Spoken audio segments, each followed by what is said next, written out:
Hare Krishna devotees. Hare Krishna అండి అందరికీ. మనకి రాధారాణి యొక్క అపియరెన్స్ డే సందర్భంగా ఈరోజు మనము కాసేపు రాధారాణి గురించి చర్చించుకుందాము. అయితే చాలా మందికి మనం ఎవరినైనా కానీ బయట చూస్తే చాలా మందికి ఇస్కాన్ డివోటీస్కి తప్ప చాలా మందికి రాధారాణి గురించి అసలు ఏమీ తెలియదు. కేవలము మన ఆచార్యులు, ముఖ్యంగా శ్రీల ప్రభుపాదుల వారు, మనకి చైతన్య మహాప్రభు ఏం చెప్పారో శ్రీమతి రాధారాణి గురించి మన ఆచార్యులందరూ కూడా, ఆచార్యులు అంటే మనకంటే ముందు ఉన్న, మనకిప్పుడు ప్రభుపాదుల వారు మనందరికీ ఆచార్యులు, గురువు. ఆయన కంటే ముందు వచ్చినటువంటి వాళ్ళందరూ కూడా ఎక్కువగా రాధాతత్వం గురించి మనందరికీ వివరించారు. వాళ్ళ యొక్క కృప ద్వారానే ఇప్పుడు మనం రాధారాణి గురించి తెలుసుకున్నాము. వాళ్ళు ఇచ్చినటువంటి ఈ జ్ఞానాన్ని భగవద్గీత, భాగవతము, చైతన్య చరితామృతము, భక్తి రసామృత సింధు, వాటి ద్వారా మనము రాధారాణి గురించి, ఆమె తత్వాన్ని గురించి తెలుసుకోవడానికి మనకు అవకాశం కలిగింది కేవలం వాళ్ళ కృప వల్లనే. కేవలము మన ఇస్కాన్ మందిరాల్లో తప్ప ఇంకా ఎక్కడ కూడా రాధాష్టమి సెలబ్రేట్ చెయ్యరు. ఎవరికి కూడా తెలియదు కృష్ణుడి పక్కన రాధారాణి ఉంటుంది, ఆమె కృష్ణుడి యొక్క ప్రేమికురాలు. అంతకు మించి ఎవరికి కూడా ఆమె గురించి ఏమీ తెలియదు. కేవలము మహాప్రభు యొక్క కృప వలన మనందరూ కూడా రాధాతత్వం గురించి తెలుసుకుంటూ ఉన్నాం. అయితే అసలు ఎవరికైనా ఎప్పుడు వచ్చారు రాధాకృష్ణుల యొక్క అపీరెన్స్ డే? మన జన్మాష్టమి చేసుకున్నాం, అంతకుముందు బలరాం పూర్ణిమ జరుపుకున్నాం. ఇప్పుడు మన సండే రోజు మనం అందరం కూడా రాధాష్టమిని జరుపుకున్నాం. అంటే ఏమిటి? ఆ రోజు వాళ్ళు జన్మించారా? అంతకుముందు వాళ్ళు లేరా? అప్పుడే జన్మించారా? అంటే మనం ఒకటి అర్థం చేసుకోవాలి. అసలు జన్మ అనేది ఎవరికి ఉంది? రాధాకృష్ణులకు ఉందా? రాధాకృష్ణులకే కాదు, చెప్పాలి అంటే మనకు కూడా ఏం జన్మ లేదు. భగవద్గీతలో ఒక శ్లోకం వస్తుంది, నా హన్యతే హన్యమానే శరీరే. ఆ శ్లోకంలో ఏం చెప్తారు? నా జాయతే మ్రియతే వా కదాచిన్. ఆ శ్లోకంలో మనకి ఏం వివరిస్తారంటే, మనకి పుట్టుక కానీ చావు కానీ ఏదైనా ఆత్మకు లేదు, కేవలం శరీరానికి మాత్రమే. ఈ ఆత్మ ఎప్పుడూ శాశ్వతంగా ఉంటుంది. ఈ శాశ్వతమైన ఆత్మ కేవలం కొన్ని రోజులకు మాత్రం ఒక శరీరాన్ని తీసుకుని ఇక్కడికి వస్తుంది. అది జీవాత్మల యొక్క పరిస్థితి. కానీ రాధాకృష్ణులు వాళ్ళు ఎటర్నల్. వాళ్ళు ఎప్పుడు కూడా శాశ్వతంగా ఆధ్యాత్మికమైనటువంటి గోలోకధామంలో ఎప్పుడు శాశ్వత నివాసం ఉంటారు. కానీ మన కోసం మన మీద కృప చూపించడం కోసమే వాళ్ళు ఈ భూమి మీదకి వచ్చారు. అది ఎప్పుడు జరుపుకున్నాం మనం? అది శ్రీమతి రాధారాణి రాధాష్టమి రోజు ఆమె అప్పీర్ అయింది. ఇక్కడ ఆమె భూమి మీద వెలసిందనమాట. కృష్ణుడు కూడా అంతే, భూమి మీద ఆవిర్భవించారు. ఇప్పుడు మనం ఏంటి? మనం అయితే పుట్టాము అంటాం, ఒక జీవాత్మని పుట్టారు. పుట్టిన తర్వాత ఏం జరుగుతుంది? ఎవరైనా ఒక జీవి పుట్టారు అంటే వాళ్లకు మరణం కూడా తప్పకుండా ఉంటుంది. మన మందు సాధారణంగా ఎవరైనా మరణించారనుకోండి, మనం ఇప్పుడు చాలా మంది బాబాలు మేమే దేవుడు అని, మేము గొప్పవాళ్ళం అని చెప్పుకుంటూ ఉంటారు. వాళ్ళు మన కళ్ళ ముందే మరణిస్తారు, శరీరాన్ని విడిచి వెళ్ళిపోతారు. అందరిలాగానే సాధారణంగానే ఆ శరీరాన్ని కూడా దహనం చేస్తారు, లేకపోతే ఏదైనా ఒకటి ఖననమో దహనమో చేస్తారు. అంటే ఏంటి అక్కడ? వాళ్ళు భగవంతుడు కాదు. ఎవరైతే భగవంతుడో వాళ్ళు శరీరాన్ని విడిచి వెళ్ళరు. వాళ్ళు అలాగే వాళ్ళ నిజ శరీరంతోనే గోలోకధామానికి వెళ్ళిపోయారు. రాధాకృష్ణుడైనా అంతే, మళ్ళీ మన బలరాముడు అంతే వెళ్ళిపోయారు. ఆ తర్వాత శ్రీరామచంద్రుడు, ఆయన సరయూ నదిలోకి వెళ్ళిపోయారు. అంతే తప్ప శరీరాన్ని విడిచిపెట్టి ఇక్కడ వెళ్ళేది వాళ్ళ శరీరము, వాళ్ళు పూర్తిగా వాళ్ళు పూర్తిగా ఆధ్యాత్మికం. అందులో భౌతికమైందే లేదు. భౌతికమైంది ఏదైనా ఉంటే మనం అది ఇక్కడ భౌతికమైన లోకంలో విడిచిపెట్టి కేవలం ఆధ్యాత్మికమైన ఆత్మ మాత్రం వెళ్ళిపోతుంది. కానీ వాళ్ళ శరీరం, వాళ్ళ ఆత్మ వేరు వేరు, భిన్నం కాదు. వాళ్ళంతా పూర్తిగా ఆధ్యాత్మికమే కాబట్టి వాళ్ళు ఆవిర్భవిస్తారు. ఆ తర్వాత అంతర్ధానం చెందుతారు. ఏ విధంగా అయితే ఒక సూర్యుడు మనకి తూర్పున ఉదయించి ఉత్తరాన అస్తమిస్తాడు, అంతేగాని సూర్యుడికి పుట్టుక మరణం లేవు. అలాగే వాళ్ళకు కూడా పుట్టుక మరణం లేదు. అయితే రాధారాణి ఎప్పుడు ఏ విధంగా ఆవిర్భవించింది? పరమట మాతాజీ, పరమట ఉదయ్ అస్తమిస్తాడు. ఓకే, తూర్పున ఉదయించి ఉత్తరాన పడమరన అస్తమిస్తాడు. Okay okay. అయితే ఇక్కడ మనము ఏం అర్థం చేసుకోవాలి? హరే కృష్ణ రాధా మాతాజీ. కృష్ణులు ఏ విధంగా హరే కృష్ణ మాతాజీ. దండస్ప్రాణం. నిన్నటిది వినలేదు మాతాజీ. ఆ క్లాసు ఉంటే పెట్టరా record? Okay okay Mataji, okay. ఇక్కడ మనం ఏం అర్థం చేసుకోవాలి, రాధాకృష్ణులు ఏ విధంగా ఈ భూమి మీదకి వచ్చారు, అది ఏ సమయంలో ఎప్పుడు ఎలా జరిగింది. మనకి హిమాలయ పర్వతానికి కుమార్తె ఎవరు, హిమవంతుడి యొక్క కుమార్తె ఎవరు అంటే స్వయంగా పార్వతీదేవి. పార్వతీదేవి హిమవంతుడి కుమార్తెగా జన్మించిన తర్వాత స్వయంగా ఆమె యొక్క పతి, ఎటర్నల్ పతి, ఎప్పుడు శాశ్వతంగా పార్వతీదేవి భర్త ఎవరు అంటే శివుడే. శివుణ్ణి భర్తగా పొందుతుంది. అప్పుడు హిమవంతుడికి మామూలుగానే పార్వతీదేవి జన్మించింది, ఆయన ఎంతో పేరు ప్రఖ్యాతులు గడించాడు. ఆ తర్వాత శివుణ్ణి భర్తగా పొందింది అంటే శివుడు, పరమశివుడు ఆయనకి హిమవంతుడికి అల్లుడయ్యాడు. ఇది చూసినటువంటి వింధ్యా పర్వతానికి కొంత అసూయ కలిగింది. ఎంత గొప్ప కుమార్తె, ఎంత గొప్ప అల్లుడు హిమవంతుడికి కలిగారు, నాకు కూడా అంత గొప్ప కుమార్తె కావాలి, అంతకంటే గొప్ప అల్లుడు కావాలి, గొప్ప కుమార్తె అని ఏం చేస్తాడు, బ్రహ్మదేవుణ్ణి ఆరాధిస్తాడు. బ్రహ్మదేవుణ్ణి ఆరాధించడం వల్ల ఆయన ఆరాధన, ఆయన తపస్సు ఫలించి బ్రహ్మదేవుడు ఆయనకి వరాన్ని ఇస్తాడనమాట. ఏమిటి అది, ఆయన కోరుకుంది అది, పార్వతీదేవి కంటే ఉత్తమురాలు నా పుత్రికగా రావాలి, పరమశివుడి కంటే ఉత్తముడు నాకు అల్లుడుగా కావాలి. వాళ్ళకంటే ఉత్తములు ఎవరు, స్వయంగా రాధాకృష్ణులు. అందుకని వింధ్యా పర్వతానికి బ్రహ్మదేవుడు తదాస్తు అని ఆయన వరం ఇచ్చేసి వెళ్ళిపోయాడు. అప్పుడు వింధ్యా పర్వతానికి స్వయంగా శ్రీమతి రాధారాణి మరియు చంద్రావళి ఇద్దరు కూడా పుత్రికలుగా జన్మిస్తారు. అది ఇక్కడ మనకి జరుగుతూ ఉంది. అయితే అక్కడ స్వయంగా కంసుడు దేవకి వసుదేవుల్ని ఇద్దరిని కూడా బంధిస్తాడు. ఎందుకంటే ఆకాశవాణి చెప్పింది, ఈ దేవకి గర్భంలో పుట్టే అష్టమ సంతానమే నిన్ను వధిస్తుంది అని. ఆయన ఏం చేస్తాడు, అందుకని వాళ్ళిద్దరిని కూడా బంధిస్తాడు జైల్లో బంధించినప్పుడు ప్రతి ఒక్క సంతానం కూడా పుట్టగానే తీసుకొని వెళ్ళి కంసుడికి ఇచ్చేస్తూ ఉన్నాడు. ఆ తరువాత 7వ సంతానం గర్భం మారుతుంది. అయితే రోహిణి మాత గర్భంలోకి వెళ్తుంది, బలరాముడు వెళ్ళిపోతాడు. వెళ్ళగానే ఆయనకు అనిపిస్తుంది గర్భస్రావమైంది 7వ గర్భం. ఇక 8వ గర్భం, 8వ గర్భంలో స్వయంగా శ్రీకృష్ణ భగవానుడు ఆవిర్భవిస్తాడు. అప్పుడు స్వయంగా కృష్ణుడే చెప్తాడనమాట, నన్ను తీసుకుని వెళ్ళి యశోదా మాతకి దగ్గర పెట్టి ఆ యశోదా మాతకు పుట్టినటువంటి ఆడపిల్లని ఇక్కడికి తీసుకునిరా. సరే, ఆయన వసుదేవుడు ఎంత గొప్పవాడంటే, వసుదేవుడి యొక్క గొప్పతనం తెలుసు కాబట్టే కంసుడు ఎప్పుడైతే ప్రామిస్ చేశాడో నాకు పుట్టిన ప్రతి బిడ్డని నీకు తీసుకొచ్చి ఇస్తాను అని చెప్పితే ఆయన ఎందుకు నమ్మాడు? ఎవరైనా మనలాంటి వాళ్ళు చెప్తే ఎవరైనా నమ్ముతారా బిడ్డని ఇస్తామని? అప్పుడు తప్పించుకోవడానికి ఏదో చెప్తున్నాం అనుకుంటారు కానీ ఎవరు నమ్మరు. కానీ వసుదేవుడు ఎంత గొప్పవాడు కాబట్టే కంసుడు వంటి రాక్షస మనస్తత్వం ఉన్నవాడు కూడా నమ్మాడు. వసుదేవుడు అంత గొప్పవాడు. అయినప్పటికీ వసుదేవుడు కృష్ణుని చూడగానే ఆయనకి ఇంకా ప్రేమ పారవశ్యం పెరిగిపోయి కంసుడు ఏం చేస్తాడో అని కృష్ణుడు ఏం చెప్పాడో అది సైలెంట్గా చేసేసాడు, ఇంకో మాట మాట్లాడలేదు. అంటే కొన్నిసార్లు మనము గొప్పగా కొన్ని తపస్సుల్ని ఆచరిస్తూ ఉంటాం. ఏ గొప్ప తపస్సు అయినా కృష్ణుడి కోసమే, కృష్ణ ఆజ్ఞ కోసమే అయి ఉండాలి. అంతేకాని మనం గొప్పగా వేరే ఏ తపస్సులు ఆచరించడం వల్ల అది దానివల్ల ఉపయోగం లేదు.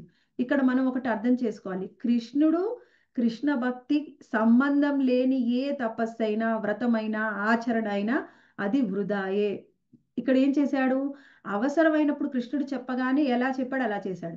భీష్ముడు ఏం చేశాడు, ఆయన నేను వివాహం చేసుకోను అని చివరి వరకు ఆ విధంగానే ఉన్నాడు. దానివల్ల ఏం లాభం లేదు. అంటే అది ఆయన ఒక లీల, అది కూడా కృష్ణుడే జరిపించాడు. కానీ మనం అర్థం చేసుకోవడానికి కృష్ణ సంబంధం లేని వ్రతం కానీ, పూజ కారాని, ఆరాధన కానీ వృధా. ఒకవేళ చేసినట్లయితే మీకు ఏదైనా భౌతికమైన లాభం ఏదైనా కలిగితే కలగవచ్చు, కానీ దానివల్ల మనకు వచ్చే ఎక్కువ ఉపయోగం లేదు, ఆధ్యాత్మికమైన పురోగతి అనేది ఉండదు. సరే, ఇప్పుడు తీసుకొని వెళ్ళాడు. అక్కడి నుంచి ఆయన పుత్రికని యశోదామాత పక్కన పడుకోబెట్టి ఆమెకు పుట్టినటువంటి పుత్రికని తీసుకొని వచ్చాడు. అయితే చెప్పాడనమాట, కంసుడు ఎప్పుడైతే ఈ విషయం తెలుస్తుందో అక్కడ తీసుకొని వచ్చాడు. తీసుకొని వస్తే ఎవరినైనా కానీ ఎలా చంపేవాడంటే ఇట్లా 2 కాళ్ళు పట్టుకొని ఆయన ఒక గోడకేసి మోదేవాడనమాట. అయితే ఎప్పుడైతే 2 కాళ్ళని పట్టుకున్నాడో వెంటనే ఆ పాప ఆయన చేతుల్లోంచి విడిపించుకొని ఆయన బయటికి అలా గాల్లో ఎగురుతుందనమాట. ఎగిరి అప్పుడు దుర్గాదేవి యొక్క రూపాన్ని పొందుతుంది. దుర్గాదేవి యొక్క రూపాన్ని పొందగానే అందరూ చూస్తారు. స్వయంగా కంసుడు కూడా చేస్తాడు. కంసుడు కూడా చూస్తాడు. ఎందుకంటే ఆయన దుర్గాదేవి ఉపాసకుడు. ఆయన ఆశ్చర్యపోతాడనమాట. అమ్మో! నా చెల్లెలు ఎంత గొప్పది. ఆమెకు స్వయంగా దుర్గాదేవి ఆవిర్భవించింది అని ఆశ్చర్యపోతాడు. తర్వాత ఆమె చెప్తుంది, నిన్ను చంపేవాడు ఆల్రెడీ పుట్టాడు, పెరుగుతూ ఉన్నాడు. ఇక్కడ కాకపోతే వేరే దగ్గర అని చెప్పేశాడు. ఓకే. ఆయనకు అర్థమైపోయింది. తరువాత ఆయన క్షమించమని, కాసేపటికి క్షమించమని దేవకి వసుదేవుల్ని క్షమాపణ కోరుకొని వెళ్తాడనమాట. వెళ్ళినా అది కాసేపే. తర్వాత ఆయన నేచర్ అనేది మళ్ళీ బయటికి వస్తుంది. అక్కడ ఉన్నటువంటి మిగిలిన ఈ రాక్షస స్నేహితులు, బంధువులు వీళ్ళందరూ ఉంటారుగా, వాళ్ళందరూ సలహా ఇచ్చారు కంసుడికి. అదేంటయ్యా నువ్వు ఆమె చెప్పింది నువ్వు వినలేదా? ఇంకా నిన్ను చంపేవాడు ఇక్కడ కాకపోయినా వేరే దగ్గర పెరుగుతూ ఉన్నాడు. ఏ విధంగా అతన్ని తీసుకొని వస్తావు? ఏ విధంగా అతన్ని పట్టుకోవాలి? అది ముందు చూడు. సరే అయితే ఏం చేయాలి అని ఆలోచించి అప్పుడు ఒక ప్లాన్ వేస్తారనమాట. పూతనని పంపిస్తారు. పూతన ఏంటిది అంటే పూతన స్పెషాలిటీ ఏమిటంటే బాలగాతిని. అంటే చిన్న పిల్లల్ని చంపడంలో ఎక్స్‌పర్ట్ అన్నమాట పూతన. అలా సరే అయితే మగ పిల్లలనైతేనేమో వెంటనే చంపేసేయి. అదే ఆడపిల్లలనైతే తీసుకొని రా ఇక్కడికి. సరే అని చెప్పారు. ఇక ఈ పూతన బయలుదేరిందనమాట. ఎలా వెళ్తుంది? వాళ్ళందరికీ కూడా రాక్షసులైనప్పటికీ వాళ్ళకి కొన్ని సిద్ధులు ఉండేయన్నమాట. ఆ సిద్ధుల ద్వారా మనం చూస్తాం సినిమాల్లో కొన్ని కర్ర పుల్లల్ని తీసుకొని వాళ్ళు ఒక ఫ్లైట్ లాగా వెళ్ళిపోతూ ఉంటారు. అలా పూతన తన సిద్ధితోని మొత్తం ఆ బ్రజమండలం అంతా కూడా తిరుగుతుంది. ఎక్కడ చిన్న పిల్లలు పుట్టారా అని తెలుసుకొని వాళ్ళని చంపుతూ ఉందన్నమాట. అయితే ఇక్కడికి వెళ్ళాడు. వెళ్తే అక్కడ వింధ్యా పర్వత ప్రాంతంలో ఆ వింధ్యా పర్వతానికి పుట్టినటువంటి 2 కుమార్తెల్ని పూతన చూసింది. చూసి ఆయన మంచిగా నాకు కుమార్తెలు జన్మించారని అన్ని క్రతువులన్నీ జరిపిస్తూ ఉన్నాడనమాట. అప్పుడు బ్రాహ్మణులు యజ్ఞం చేస్తూ ఉన్నారు. యజ్ఞం చేస్తూ ఉంటే ఈ పూతన వచ్చి అకస్మాత్తుగా 2 ఆడపిల్లల్ని తస్కరించుకొని వెళ్ళిపోయింది. వాళ్ళు అసలు ఊహించలేదు ఇలా జరుగుతుందని. సడెన్‌గా జరిగితే ఇలా ఎవరు వచ్చి తీసుకొని వెళ్తారా అని అనుకున్నారా? అది సడెన్‌గా అలా జరిగిపోయింది. అప్పుడు ఏం చేస్తాడు వింధ్యా పర్వత రాజు, ఆ వింధ్యా పర్వతం అందరికున్న బ్రాహ్మణులకు చెప్తాడనమాట. అది తీసుకొని వెళ్ళిపోతుంటే మీరేం చేస్తున్నారు? మీరు మంత్రాలను జపించండి.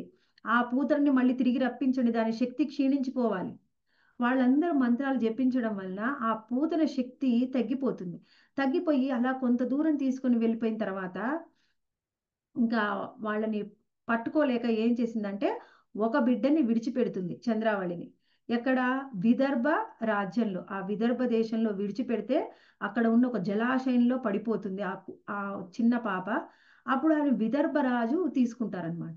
ఆ తర్వాత మళ్ళీ వింధ్యా పర్వతానికి తిరిగి ఇచ్చి వేస్తారు. సరే అయిపోయింది. ఒక పాపని వదిలేసింది. మరి ఇంకొక పాప ఉంది గదా! ఆ పాపని ఇంకాస్త ముందుగా వచ్చి ఇక్కడ యమునా నదీ తీరంలో ఆ యమునా నదిలో వదిలేస్తుంది. ఇంకా ఆమె అది ఇంక పట్టుకోలేకపోతుందనమాట. ఆ విధంగా వదిలేసి వెళ్ళిపోతుంది. వెళ్ళిపోతే అప్పుడు ఆ పాప శ్రీమతి రాధారాణి ఎలా యమునా నదిలో ఒక ఒక కలువ పువ్వులో పడిపోతుందనమాట. కలువ పువ్వులో ఆ యమునా నదిలో అలా తీరానికి వస్తూ ఉంటుంది. ఎక్కడికి? రావల్ అనే ప్రదేశానికి. ఆ రావల్ ప్రదేశానికి రాజు ఎవరు అంటే వృషభాను మహారాజు. ఆయన యొక్క భార్య కీర్తిత. వాళ్ళిద్దరూ కూడా వృషభాను మహారాజు యమునా తీరానికి వస్తారు. ఎప్పుడైతే యమునా తీరానికి వస్తారో ఆ యమునా నది తీరంలో ఆయన వెళ్ళి ఇట్లా ఆ నదీ తీరంలోకి వెళ్ళగానే ఒక చిన్న కలువ పువ్వు ఎంతో దేదీప్యమానంగా వెలిగిపోతుంది. దూరం నుంచి ఆయన దగ్గరికి వస్తుందన్నమాట. ఆ పువ్వు దగ్గరికి రాగానే ఆయన చూస్తారు. చూడగానే అందులో ఒక ఎంతో తేజోవంతమైన ఒక చిన్న పాప పడుకొని ఉంది. కళ్ళు మూసుకొని ఉంది. కానీ ఎంతో తేజోమయంగా వెలిగిపోతూ ఉంది. దేహ కాంతి ఎంతో బాగుందనమాట. కానీ ఆమె కదలట్లేదు, మెదలట్లేదు, కళ్ళు తెరవట్లేదు. కానీ వృషభాను మహారాజు ఆయనకి ఆడపిల్లలు లేరు. వెంటనే తీసుకుంటాడు. తీసుకొని వెళ్ళి ఆయన భార్య కీర్తి దాకిస్తారు. వాళ్ళిద్దరూ కూడా ఎంతో ప్రేమతోని ఆ కూతుర్ని పెంచుతూ ఉంటారు. చూడ్డానికి ఎలా ఉంది అంటే బాగుంది. ఆ శరీరంలో ప్రాణం ఉంది, బ్రతికే ఉంది. కానీ ఆమె ఏడవట్లేదు, కళ్ళు తెరవట్లేదు, కదలట్లేదు, ఏమీ చేయట్లేదు. అలా పడుకొని ఉంది. అదే వాళ్ళకి ఆ కూతుర్ని చూస్తే చాలా ఆనందంగా ఉంది, కానీ బాధగా కూడా ఉంది. ఏమి కదలట్లేదు, మెదలట్లేదు, కళ్ళు తెరవట్లేదు. ఎందుకు ఈ పాప ఇలా ఉంది అని వాళ్ళు మదన పడుతూ ఉన్నారనమాట. అయితే ఆ సమయంలో ఏం జరిగింది? స్వయంగా నారద మహాముని ఎక్కడైతే శ్రీకృష్ణ భగవానుడు ఆవిర్భవించారని తెలుసుకున్నాడో, వెళ్ళి ఆ వ్రజధామంలో నంద యశోదల ఇంటికి వెళ్ళి కృష్ణుణ్ణి మంచిగా కాసేపు ఆయన దర్శనం చేసుకొని వాళ్ళతో మాట్లాడి, కృష్ణ దర్శనం చేసుకున్న తరువాత ఆయనకు అర్థమైంది, మనకి ఇక్కడ శ్రీకృష్ణ భగవాన్ ఉన్నాడు, నేను దర్శనం చేసుకున్నాను. మరి ఆయన యొక్క ప్రేయసి అయినటువంటి రాధారాణి కూడా ఉంటుంది కదా, మరి ఆమె ఎక్కడ ఉంది? ఆమెని కలుసుకోవాలి. ఆమెని కలుసుకోవాలి అంటే ఆమె ఎక్కడ ఉంది మనకి తెలియదు. ఏం చెయ్యాలి అని చెప్పి మొత్తం ఆ వ్రజమండలంలో ఉన్నటువంటి ప్రతి ఇంటికి కూడా వెళ్ళడం మొదలుపెట్టాడు నారద మహాముని. అలా ప్రతి ఇంటికి వెళ్ళడం, మీకు ఎవరైనా పిల్లలు ఉన్నారండి అని అడగడం, ఒకవేళ చిన్న పిల్లల్ని చూపిస్తే వాళ్ళని చూడడం, వాళ్ళకి ఆశీర్వాదం ఇవ్వడం, తర్వాత ఇంకో ఇంటికి వెళ్ళడం. అలా ప్రతి ఒక్క ఇంటికి వెళ్తూ ఉన్నారు. ఒకరోజు వృషభాను మహారాజ్ ఇంటికి వచ్చారు. ఆ వృషభాను మహారాజును కూడా అడిగారనమాట. ఆయన అందరికీ తెలుసు నారద మహాముని గొప్పవాడు, మనకంటే కనిపించరు అనుకోండి, కానీ ఆ కాలంలో అందరూ పుణ్యాత్ములు, వాళ్ళందరూ భక్తులు కాబట్టి అందరికీ దర్శనం జరిగింది నారద మహామునిది. సరే, ఇప్పుడు వృషభాను మహారాజు ఇంటికి వచ్చారు. అప్పుడు మీకు పిల్లలు ఉన్నారా ఆయన అని అడిగినప్పుడు, ఆ కుశల ప్రశ్నలు వేసినప్పుడు చెప్పారన్నమాట, మాకు ఒక కొడుకు ఉన్నారు, ఆయన శ్రీధామాన్ని చూపిస్తారు. శ్రీధామాన్ని చూస్తే ఆయనకు అర్థమైంది, ఆయన గోలోకధామంలో శ్రీరాముడు శ్రీకృష్ణ భగవానుడు యొక్క నిత్య పార్షది. ఆ శ్రీరాముడే ఇక్కడ మళ్ళీ రాధారాణి యొక్క అన్నగా ఇక్కడ కూడా వచ్చారనమాట. చూడగానే ఆయన చాలా సంతోషించి కొంచెం వరం కూడా ఇస్తారు. ఈయన ఎప్పుడు కూడా కృష్ణ బలరాముల యొక్క గొప్ప స్నేహితుడిగా, మంచి స్నేహితుడిగా ఉంటారు అని ఆయన ఆశీర్వాదం కూడా ఇస్తాడు. సరే, ఆయన తర్వాత అడిగారన్నమాట, మీకు ఇంకేమైనా కూతురు ఉందా అండి? అప్పుడు చెప్పారు వాళ్ళు, అవునండి, మాకు ఒక కూతురు కూడా ఉంది. కానీ ఆవిడ మాకు ఇలా ఒక కలువ పువ్వులో దొరికింది. కానీ వచ్చినప్పటి నుంచి కూడా, మేము ఎప్పుడు తీసుకొచ్చామో అప్పటి నుంచి కూడా అలాగే ఉంది. ఆ మెదలట్లేదు, కళ్ళు తెరవట్లేదు, కళ్ళు ఉన్నాయో లేదో కూడా తెలియదు ఆ పాప అని చూపిస్తారు. చూపించగానే నారద మహామునికి అర్థమైపోతుంది, ఇది స్వయంగా శ్రీమతి రాధారాణి అని. ఏం చేయాలి? వాళ్ళిద్దరు ఉన్నారు. తర్వాత చెప్తారనమాట, మీరు బయటికి వెళ్ళి తలుపులేయండి, నేను ఈ పాపతోని కాసేపు నేను ఏకాంతంగా ఉంటాను. సరే, వాళ్ళు వెళ్ళిపోతారు. వెళ్ళిపోయిన తర్వాత వెంటనే దండవత్ ప్రణామం చేస్తారనమాట. ఇటువంటి పరిస్థితే ఒకసారి గర్గ మహామునికి కూడా వస్తుంది. గర్గ మహామునిని ఆ వసుదేవుడు పంపిస్తాడు. వసుదేవుడి యొక్క ఆంతరంగిక ఆయన పురోహితుడు అనమాట. పంపించినప్పుడు ఎప్పుడైతే కృష్ణ భగవాన్ చూశాడో అప్పుడు 3 నెలల పిల్లవాడు. నామకరణోత్సవం కోసం పంపించారు. చూడగానే ఆయనకి చాలా ఆనందం కలుగుతుంది. దండవత్ ప్రణామం చెయ్యాలి, కృష్ణుడికి దగ్గరికి తీసుకోవాలి, లాలించాలి అని ఆయనకు మనసులో ఎన్నో కలిగాయి. కానీ బయటికి నేను అలా ఉండకూడదు, వీళ్ళందరూ కూడా భక్తులు, వీళ్ళందరికీ కూడా కృష్ణుడి యొక్క గొప్పతనం తెలియకూడదు, అలా చేస్తే కృష్ణుడికి కూడా నచ్చదు అని ఏం చేస్తాడు, మనసులో ఉన్నటువంటి అన్ని భావాల్ని మనసులోనే అణుచుకొని వాళ్ళిద్దరికీ కూడా నామకరణ ఉత్సవం చేసి తర్వాత జరిపించి తర్వాత అక్కడి నుంచి వెళ్ళిపోతారు. ఇప్పుడు అటువంటి పరిస్థితి నారద మహాముని వచ్చింది. నారద మహాముని ఏం చేశారు? నారద మహాముని వాళ్ళని పంపించి ఆమెకు దండవత్ ప్రణామం చేసి తరువాత ఆమెని స్తుతించడం మొదలుపెట్టారు. మనకి రాధారాణి గురించి ఎన్నో స్తుతుల్ని గానం చేశారు. కైనా ఆమె కదల్లేదు, మెదల్లేదు. ఆ తర్వాత ఆయన అలా గానం చేస్తూ రాధారాణి గురించి, అందులో భాగంగా ఎప్పుడైతే రాధారాణి యొక్క స్తుతి అయిపోతుందో వెంటనే కృష్ణ స్తుతి కూడా కలిసిపోతుంది. అలా కృష్ణుణ్ణి కూడా స్తుతించడం మొదలుపెట్టాడు. కృష్ణుణ్ణి స్తుతిస్తూ ఉంటే అప్పుడు శ్రీమతి రాధారాణిలో చిన్న బాల రూపం నుంచి ఒక కన్య రూపంలో ఆమె ఆశీర్వదించింది అనమాట. ఆశీర్వదించి ఆయనకి దర్శనం ఇస్తుంది. కన్య రూపంలో ఒక కుమారి, 14-15 సంవత్సరాల మధ్యలో ఉన్నటువంటి ఒక కుమారి వయసులోనే ఎప్పుడు రాధారాణి ఉంటుంది భూలోక ధామంలో. ఆ రూపంలో ఆయనకు దర్శనం ఇస్తుంది. దర్శనం ఇవ్వగానే ఆయన చాలా సంతోషిస్తాడు. రాధారాణి యొక్క దర్శనం ఎవ్వరికి కూడా దొరకదు. స్వయంగా బ్రహ్మదేవుడికి కూడా రాధారాణి యొక్క దర్శనం దొరకదు. అందుకని ఎన్నో వేల సంవత్సరాలు తపస్సు చేస్తే రాధారాణి యొక్క కాలి యొక్క గోరు యొక్క దర్శనం అవుతుందంట బ్రహ్మదేవుడికి. అప్పుడు బ్రహ్మదేవుడు కేవలం నాకు ఇదే దర్శనమైందని ఆయన దుఃఖిస్తూ ఉంటే అప్పుడు కృష్ణుడు ఆయనకి వరమిస్తాడనమాట. నువ్వు బాధపడకు, భవిష్యత్తులో మా ఇద్దరి వివాహం నువ్వే జరిపిస్తావు అని. అంతా గొప్పది రాధారాణి. కానీ నారద మహామునికి వెంటనే దర్శనం ఇచ్చింది చూడండి. అంటే నారద మహాముని శుద్ధ భక్తుడు. నారద మహామునికి మించిన భక్తులు ఎవరూ లేరు. అంటే రాధారాణితో పోలిక లేదు, కాకపోతే ఆయన చాలా గొప్పవాడు కాబట్టి ఆయనకు దర్శనం ఇచ్చారు. ఎప్పుడైతే ఆమె దర్శనం ఇచ్చిందో రాధారాణి, వెంటనే ఆమె యొక్క ఆశీర్వాదము ఆమె జ్ఞానాన్ని కూడా ఇస్తుందన్నమాట నారద మహామునికి. ఎప్పుడైతే ఆమె ఇచ్చిన జ్ఞానం ఇచ్చారో ఆ జ్ఞానంతోని నారద మహాముని నారద పాంచరాత్రిక విధానం అంటాం కదా, నారద పంచసూత్రాలు, నారద మహాముని యొక్క ఆయన రాసినటువంటి ఆ శాస్త్రం నుంచే నారద పంచరాత్రం ఆ విధానంలోంచే ఇప్పుడు మనము ప్రతిరోజు పూజ అర్చన చేసేది నారద మహాముని ఇచ్చినటువంటి విధానంతో. ఆ విధంగా జ్ఞానం కూడా ఇస్తుంది. ఆయన ఎంతో సంతోషిస్తాడు. సంతోషించిన తర్వాత అప్పుడు చెప్తుందనమాట, వాళ్ళ తల్లిదండ్రులు చాలా బాధపడుతున్నారు. ఎందుకమ్మా నువ్వు కళ్ళు తెరవట్లేదు, వాళ్ళు చాలా దుఃఖిస్తున్నారు అంటే, నేను కళ్ళు ఎలా తెరవను, ఇంకా కృష్ణుడు రాలేదు నా దగ్గరికి, కృష్ణుడు లేనప్పుడు కృష్ణుడిని చూడనప్పుడు నాకు ఈ కళ్ళెందుకు అని ఆమె కళ్ళు తెరవదనమాట. ఎప్పుడైతే కృష్ణుడు వస్తాడో కృష్ణుడి కోసం మాత్రమే నేను కళ్ళు తెరిచేది. ఆమె మనసులో అదే, కృష్ణుడి కోసమే నాకు కళ్ళు ఉన్నాయి, అసలు కృష్ణుడి కోసమే నాకు కళ్ళు వచ్చాయి, కృష్ణుడి యొక్క గానం వినడం కోసమే నాకు చెవులు వచ్చాయి, కృష్ణుడి యొక్క సేవ చేయడం కోసమే నాకు చేతులు ఉన్నాయి, కృష్ణుడి దగ్గరికి వెళ్ళడం కోసమే నాకు కాళ్ళు ఉన్నాయి. ఆ విధంగా ఉందన్నమాట శ్రీమతి రాధారాణి భావన.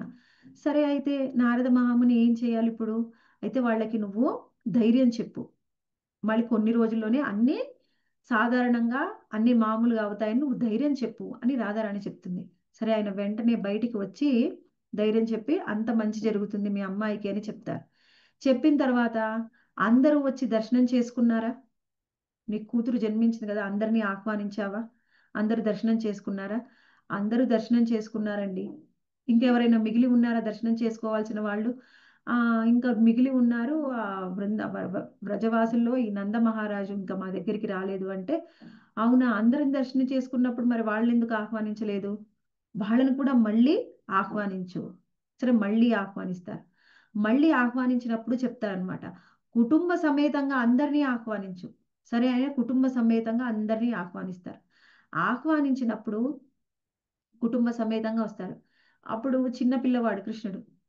మనకి ఆచార్యులు చెప్తారు, కృష్ణుడు రాధారాణి కంటే సంవత్సరం మీద 15 రోజులు పెద్ద అని. ఆ విధంగా ఆమె ఇంకా ఉయ్యాల్లో ఉందంటే కృష్ణుడు ఆమె కంటే అయితే ఖచ్చితంగా పెద్ద, సంవత్సరం మీద 15 రోజులు పెద్ద. ఇలా ఏం చేస్తున్నాడు, అంబాడుతూ అంబాడుతూ ఆమె గదిలోకి వెళ్ళాడు. మొత్తం ఇల్లంతా తిరుగుతూ కృష్ణుడు ఎక్కడికైనా వెళ్ళగలడు. ఇంకొకటి ముఖ్యంగా చిన్న పిల్లలైతే ఎక్కడికైనా వెళ్ళొచ్చు.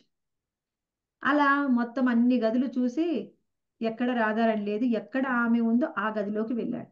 వెళ్ళగానే ఆమె ఉయ్యాలలో పడుకొని ఉంది. వెంటనే ఆ ఉయ్యాలని పట్టుకొని ఇలా కిందికి లాగాడు. లాగి అక్కడ రాధారాణి పడుకొని ఉంటే అప్పుడు ఆమెను స్పృశించాడు. ఎప్పుడైతే కృష్ణుడి యొక్క స్పర్శ తగిలిందో అప్పుడు వెంటనే ఆమె కళ్ళు తెరుస్తుంది. కళ్ళు తెరిచి అప్పుడు ఆ కృష్ణుడిని చూడగానే ఎంతో ఆనందంతో, ఆమె ఫేస్ మామూలుగానే ఎంతో అందంగా ఉంది, కానీ కళ్ళు మూసుకొని ఉంది. ఇప్పుడు కళ్ళు తెరిచి ఆనందంగా నవ్వుతూ ఉందన్నమాట. నవ్వుతూ చిన్నపిల్లలు నవ్వినప్పుడు చిన్న చిన్న శబ్దాలను చేస్తారు కదా, ఆ శబ్దాలను చేసిందనమాట.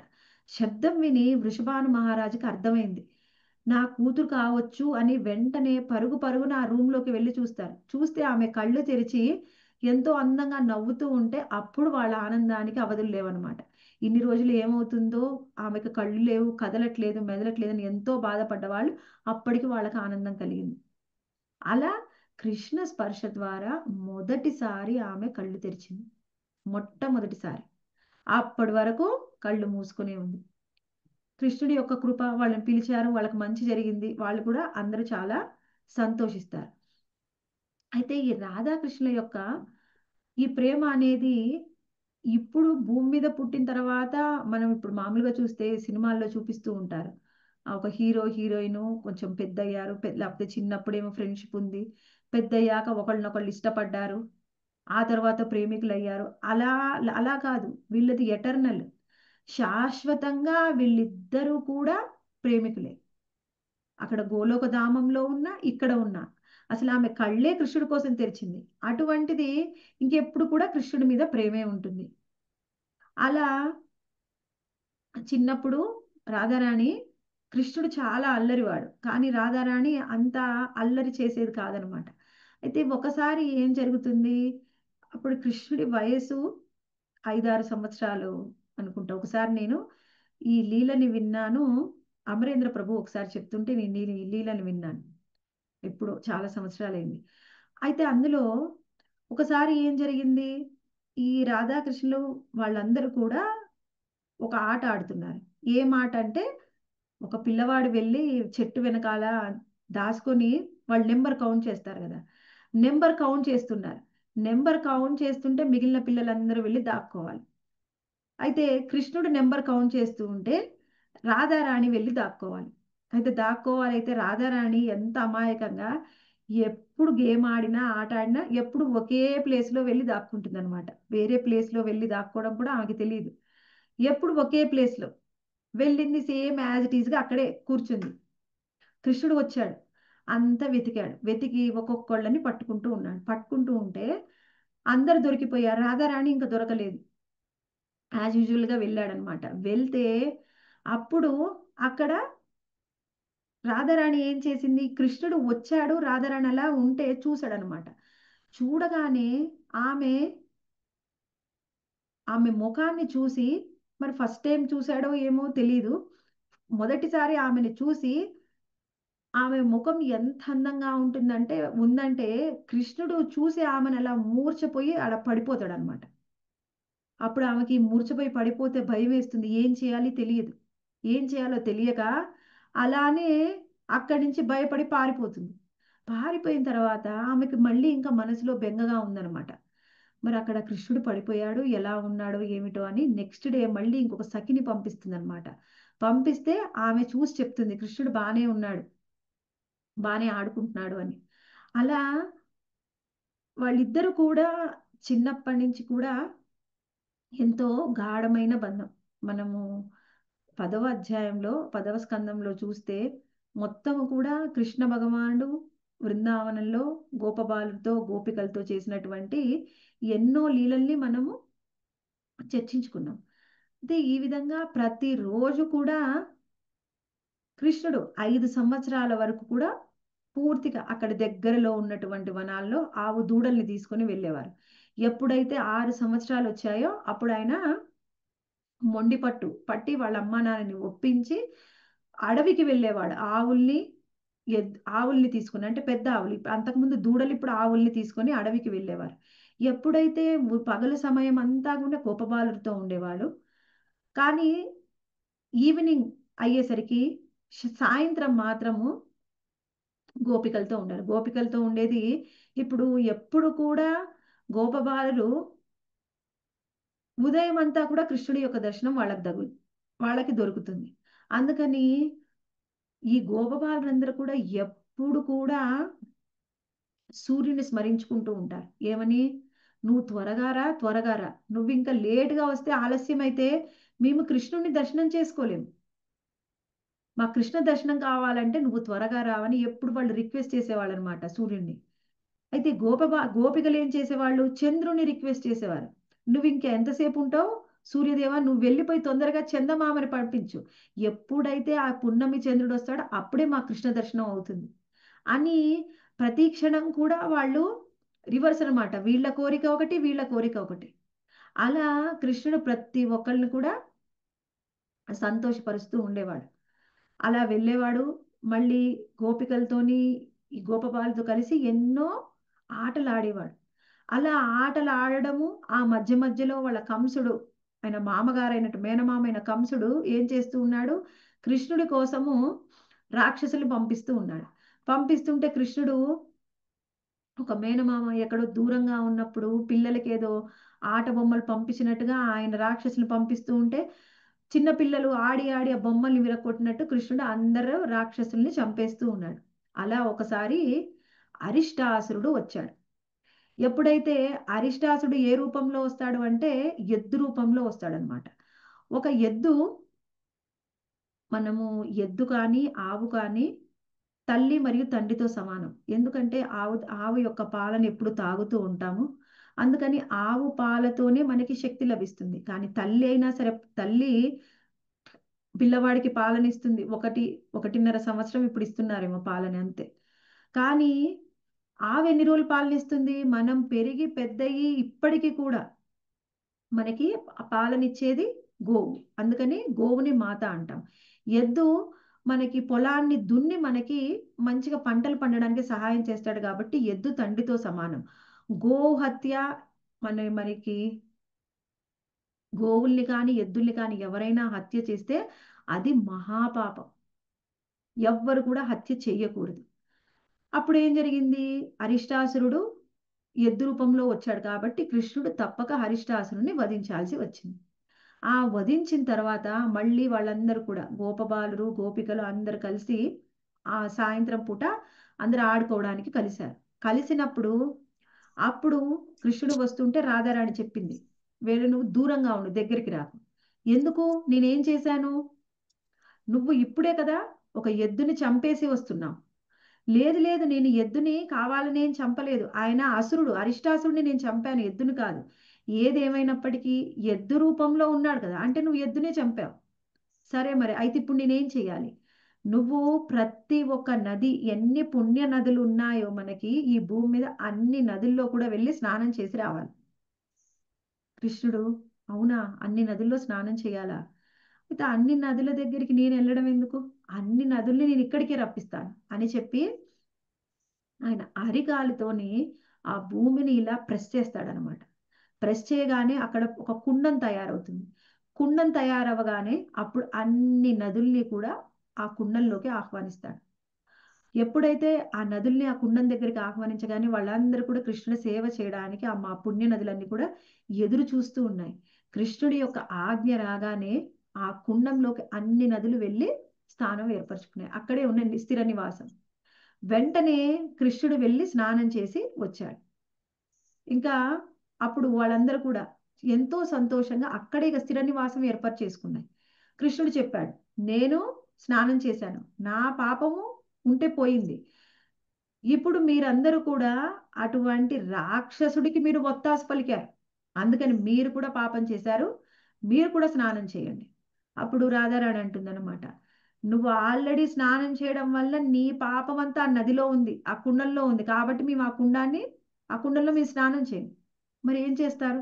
ఎలా చేస్తారు అంటే మేము కూడా చేస్తాం అని చెప్పి గోపికలు అందరూ కూడా రాధారాణితో కలిసి వాళ్ళకు ఉన్నటువంటి గాజులతోని ఒక కుండం తవ్వడం ప్రారంభించారనమాట. అందరూ కలిసి ఒక చిన్న కుండాన్ని తయారు చేస్తారు. ఆ కుండను తయారు చేసిన తర్వాత మరి నీళ్ళు ఎక్కడి నుంచి వస్తాయి? కృష్ణుడు అడుగుతాడనమాట, నేనే చెప్పనా ఈ నదులన్నీ కూడా అక్కడికి నీ దగ్గరికి అందులోకి వచ్చేస్తాయి, నేను పంపించినా? లేదు లేదు, మేమే తెచ్చుకుంటాం మా నీళ్లు అని అందరూ కూడా వాళ్ళకి దగ్గరలో ఉన్నటువంటి మానసి గంగా నుంచి అక్కడి నుంచి ఇక్కడి వరకు గోపికలందరూ కూడా లైన్లో నిలబడి కుండలతోని మానసి గంగా నుంచి నీళ్లు తెచ్చి ఈ రాధారాణి తయారు చేసినటువంటి ఆ కుండల్లో పోస్తూ ఉన్నారు. ఎంత ప్రయాసపడ్డారనమాట. ఎంత ప్రయాసపడితే మాత్రము ఆ ఒక కుండము నిండడం అంటే అది వాన నీటితో నిండాలి. కాలువ నుంచి కానీ నది నుంచి కానీ నీళ్లు వస్తే త్వరగా నిండుతాయి. కానీ కుండలతో పోసే నీళ్లతోని అది ఎప్పటికి నిండుతుంది? అది నిండడం లేదు. అప్పుడు వాళ్ళ యొక్క కష్టం చూసి కృష్ణుడికే జాలనిపించిందంట. ఈ గోపికలు రాధారాణి పడే కష్టం చూసి అప్పుడు ఆయన ఏమన్నారంటే, ఆయన వెళ్ళి చెప్పాడు, ఆ తీర్థ నదులన్నిటికీ కూడా రిక్వెస్ట్ చేశాడు, మీరు వెళ్ళి రాధారాణిని అడగండి, మేము వస్తామని అడిగితే ఆమె అప్పుడు కృప చూపిస్తుంది. అన్ని తీర్థ నదులు కూడా వెళ్ళి రాధారాణి రిక్వెస్ట్ చేశాయన్నమాట. అమ్మా, మాకు కూడా ఇవ్వు, నీ కాస్త కృప ఇవ్వు, మేము కూడా ఇందులో స్థిర నివాసం ఏర్పాటు చేసుకుంటాం అని ఎప్పుడైతే అడిగాయో అప్పుడు ఆమె వరం ఇస్తుంది. సరే అయితే మీరు కూడా ఇక్కడ స్థిర నివాసం ఏర్పాటు చేసుకోండి. వెంటనే ఆ నదులన్నీ రాధాకుండిని కూడా నింపేస్తాయి. అప్పుడు కృష్ణుడు వరం ఇస్తాడనమాట. ఎవరైతే రాధాకుండ, ఆయన ఒకటి చెప్తాడు ఆ నదులకి, మీరు శ్యామకుండలో నివాసం ఉన్నా ఉండకపోయినా కానీ రాధాకుండలో ఎప్పుడు కూడా స్థిర నివాసం ఉండాలి అని. ఆ విధంగా రాధాకుండ ఎంత గొప్పది అంటే, మనకి బ్రజమండలంకి వెళ్తే ద్వారక కంటే కూడా వ్రజమండలంలో ఉన్నటువంటి మధుర గొప్పది. ఎందుకంటే కృష్ణుడు మధురలో జన్మించాడు.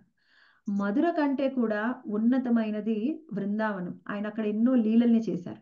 ఆ బృందావనంలో కంటే కూడా ఉన్నతమైనది గోవర్ధనగిరి. ఆ గోవర్ధనం పర్వతం మీదనే గోపబాలులతోని గోపికలతోని కృష్ణుడు ఎన్నో సార్లు ఎన్నో లీలల్ని చేశారు. ప్రతిరోజు వెళ్ళేవాడు, అక్కడ ఆవుల్ని మేపేవాడు, ప్రతిరోజు ఎన్నో లీలల్ని చేశాడు. అందుకని గోవర్ధనగిరి ఇంకా ఎంతో ఉన్నతమైంది. ఆ గోవర్ధన గిరిలోకి కూడా అక్కడే మనకి రాధాకుండ్, శ్యామ్ కుండ ఉంటాయి. వాటన్నిటిలో కంటే కూడా అక్కడ ఎన్నో కుండులు ఉన్నాయి. మనకి గోవర్ధనగిరి చుట్టుపక్కల ప్రాంతంలో అన్నిటికంటే కూడా రాధాకుండు అత్యంత శ్రేష్టమైనది. ఈ భూమి మీద ఉన్నటువంటి అన్నిటికంటే శ్రేష్టమైన ప్రదేశము నదులలో రాధాకుండ్ అత్యంత పవిత్రమైనది. ఎంత పవిత్రమైంది అంటే, అక్కడికి వెళ్తే మనము బృందావనంలో అక్కడ ఉన్న పరిస్థితుల వల్ల మనకి చూడ్డానికి అంతా, బయటికి చూడ్డానికి కొంతమందికి గొప్పగా ఉన్నటువంటి ఘాట్లు అంత గొప్పగా కనిపించకపోవచ్చు. మన కళ్ళకి ఏ విధంగా అయినా కనిపించనివ్వండి, కానీ రాధాకుండు ఎంతో ఉన్నతమైంది, మహోన్నతమైనది. ఎవరు కూడా రాధాకుండు పట్ల అపరాధం చెయ్యకూడదు. అపరాధం చేస్తే మహాపాపం తగులుతుంది. ఎవరు కూడా మనకి అర్హత లేకుండానే వెళ్ళి అందులో స్నానం కూడా చేయకూడదు. అర్హత ఉన్నవాళ్లే వెళ్ళి గౌరవంతో నమస్కారం చేసుకొని చెయ్యాలి. అలాంటి స్థితి లేని వాళ్ళు కేవలం కొన్ని నీళ్లు మాత్రమే తల మీద చల్లుకోవాలి. అంత పవిత్రమైనది రాధాకుండ. రాధారాణి ఎంత పవిత్రమైందో రాధాకుండ కూడా అంత పవిత్రమైంది. ఎవరైనా బృందావనానికి వెళ్తే రాధాకుండ్, శ్యామకుండ్ దర్శనము, రాధాకుండ్ పరిక్రమ చేస్తారు. గోవర్ధనగిరి పరిక్రమ, బృందావన పరిక్రమ, వీలైన వాళ్ళందరూ కూడా వాటిని దర్శించుకొని పరిక్రమ చేసుకొని రావచ్చు. అయితే మనము ఇప్పుడు మనకి చైతన్య చరితామృతంలో రాధారాణి యొక్క గ్లోరీస్ మనకి చెప్పారు. సరే, చైతన్య చరితామృతం వీలైన వాళ్ళు 4th చాప్టర్లో చూడవచ్చు. 4th చాప్టర్లో మనకి రాధారాణి యొక్క గ్లోరిఫికేషన్ ఉందన్నమాట. ఒక్కసారి చూద్దాం. రాధారాణి యొక్క తత్వం ఏమిటి, ఎలా మనం శ్రీమతి రాధారాణిని అర్థం చేసుకోవాలి అని మనకి చైతన్య చరితామృతంలో డీటెయిల్డ్గా ఉంది. శ్రీమద్ భాగవతంలో, భగవద్గీతలో కేవలం ఒకే శ్లోకంలో ఉంటుంది. మహాత్మానస్తు మాం పార్థ దైవీం ప్రకృతిమాశ్రిత అనన్య. మనకి ఆ శ్లోకంలో భజంతి అనన్య మనసు భూత జ్ఞాత్వాది మవ్యయం, ఈ శ్లోకంలో మనకి అందులో చెప్తున్నారన్నమాట. ఎవరైతే మహాత్ములో వాళ్ళు దైవీ ప్రకృతిని ఆశ్రయిస్తారు, వాళ్ళు అనన్య భక్తితో, అంటే అనన్యమైన భక్తి, అన్యమైనది ఏది లేదు వాళ్ళ మనసులో, అనన్య భక్తితోని ఎప్పుడు కూడా ఆ కృష్ణుణ్ణి అర్థం చేసుకుంటారు, కృష్ణుణ్ణి ఆరాధిస్తారు. కృష్ణుడు వాళ్ళకు అర్థమవుతారు. ఎవరైతే దైవీ ప్రకృతిని ఆశ్రయిస్తారో అటువంటి మహాత్ములు మాత్రమే అనన్య భక్తితోని కృష్ణుణ్ణి అర్థం చేసుకుంటారు. అది భగవద్గీతలో మనకి చెప్పినటువంటి శ్లోకం. శ్రీమద్ భాగవతంలో కూడా ఒక శ్లోకాన్ని వివరించారు, అది అనయారాధితోనూనం. అయితే మనకు ముఖ్యంగా ఎందుకు ఎక్కువగా చెప్పలేదు అంటే, భగవద్గీతలో అసలు రాధారాణి గురించి కృష్ణుడు కేవలం ఒక శ్లోకంలో ఉదాహరణగా చెప్పారంతే. కానీ ఎవరికి కూడా భగవద్గీత చదవగానే రాధారాణి గురించి తలుచుకునే అంత స్థాయి రాదు. శ్రీమద్ భాగవతంలో శుకదేవ గోస్వామి రాధారాణి గురించి, గోపికల గురించి ఆయన చెప్తూ ఉంటే ఆయన ఆయన భావ స్థితిలోకి వెళ్ళిపోతారు. అందుకని ఆయన మళ్ళీ అందులోంచి బయటికి రాలేరు అనమాట. కేవలం 7 రోజులు మాత్రమే సమయం ఉంది పరీక్షిత్ మహారాజు కాబట్టి భాగవతంలో కేవలం ఒకే శ్లోకంలో వివరిస్తారు. కానీ చైతన్య చరితామృతంలో రాధాకృష్ణుల గురించి వాళ్ళ యొక్క తత్వాన్ని గురించి మనకి చాలా డీటెయిల్డ్గా వివరించారు. అందులో మనకి ఆదిలీల 4th చాప్టర్లో ఈ విధంగా చెప్తున్నారనమాట. రాధా కృష్ణ ప్రణయ వికృతేర్హాదిని శక్తిరస్మాత్ ఏకాత్మానా అపి భువి పురౌ దేహభేదం గతౌతో చైతన్యాఖ్యాం ప్రకటమధునా తద్వయం చైక్యమాప్తం రాధా భావాద్యుతి సువలితం నౌమి కృష్ణ స్వరూపం. ఇందులో ఈ శ్లోకంలో ఏం చెప్తున్నారంటే, ఇందులో ముఖ్యంగా రాధా చైతన్య మహాప్రభు ఎందుకు ఈ భూమి మీద ఆవిర్భవించారు ఆ తత్వం మనకి ఆ రహస్యాలు చెప్పినప్పుడు అందులో భాగంగా ఈ శ్లోకం వస్తుంది అనమాట. ఇది ముందు ఫస్ట్ చాప్టర్లో వస్తుంది, మళ్ళీ 4వ చాప్టర్లో కూడా వస్తుంది ఈ శ్లోకం. అక్కడ దాని యొక్క మీనింగ్ వివరించలేదు, ఇక్కడ మనకి వివరించారు. ఇక్కడ ఏమంటున్నారంటే రాధాకృష్ణులు వాళ్ళు చేసినటువంటి ఆ ప్రణయ కలాపాలన్నీ కూడా దేవదేవుని శ్రీకృష్ణ భగవానుడి యొక్క హ్లాదిని శక్తి ప్రకటనలో అయి ఉన్నాయి. రాధాకృష్ణులు ఒకే రూపము అయినప్పటికీ నిత్యమగు వేరు వేరు రూపాల్లో ఉన్నారు. వాళ్ళిద్దరు కూడా ఒకే రూపం, వేరు వేరు రూపాలు కావు. కానీ ఆ వేరు వేరు రూపాల్లో ఎందుకు ప్రకటమయ్యారు అంటే రసాస్వాదన చేయడం కోసం మాత్రమే వేరు వేరు రూపాల్లో ఉన్నారు. కానీ ఇద్దరూ ఒకటే. సూర్యుడు యొక్క ప్రకాశము, దీపం యొక్క వెలుగు ఎప్పుడు కూడా ఒకటే, ఏ విధంగా వేరు కాదో రాధాకృష్ణ కూడా ఇద్దరు ఒకటే, వేరు కాదు. కానీ వాళ్ళు మళ్ళీ చైతన్య మహాప్రభు రూపంలో ఏకమయ్యారు. స్వయంగా కృష్ణుడు రాధారాణి అయినప్పటికీ స్వయంగా శ్రీకృష్ణుడు భగవానుడైన ఆయన రాధారాణి యొక్క భావాన్ని దేహకాంతిని తీసుకుని చైతన్య మహాప్రభు రూపంలో ఆవిర్భవించారు. అటువంటి చైతన్య మహాప్రభుకి నమస్కరిస్తున్నాను అని కృష్ణరాజ కవిరాజ గోస్వామి మనకి చెప్తున్నారు. తర్వాత శ్లోకంలో రాధాకృష్ణ ఏక ఆత్మ దుహి దేహధరి అన్యోన్య విలసే రస ఆస్వాదన కరి.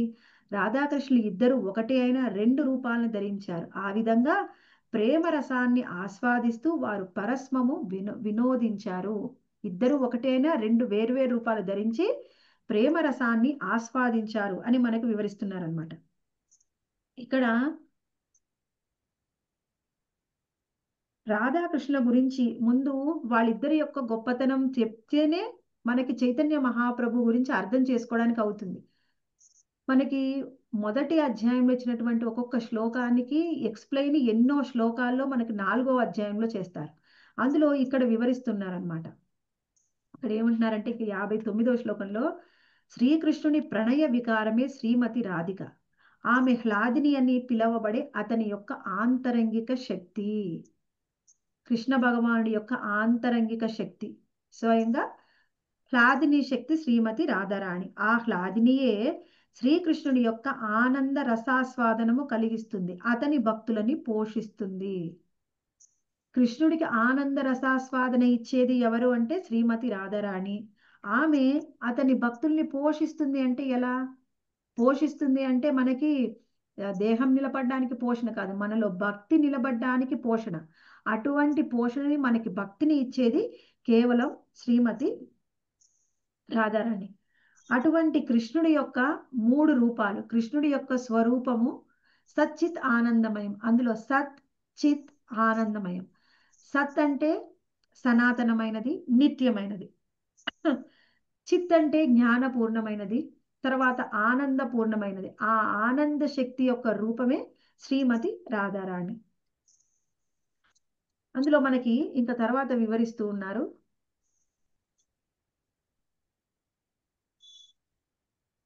దేవ సమస్తానికి నీవే ఆధారము. హ్లాదిని, సంధిని, సంవిత్ అనే 3 లక్షణాలు, ఆ 3 శక్తులు ఒక ఆధ్యాత్మిక శక్తిగా స్వయంగా శ్రీకృష్ణ భగవాన్లో నెలకొని ఉన్నాయి. తర్వాత మనకి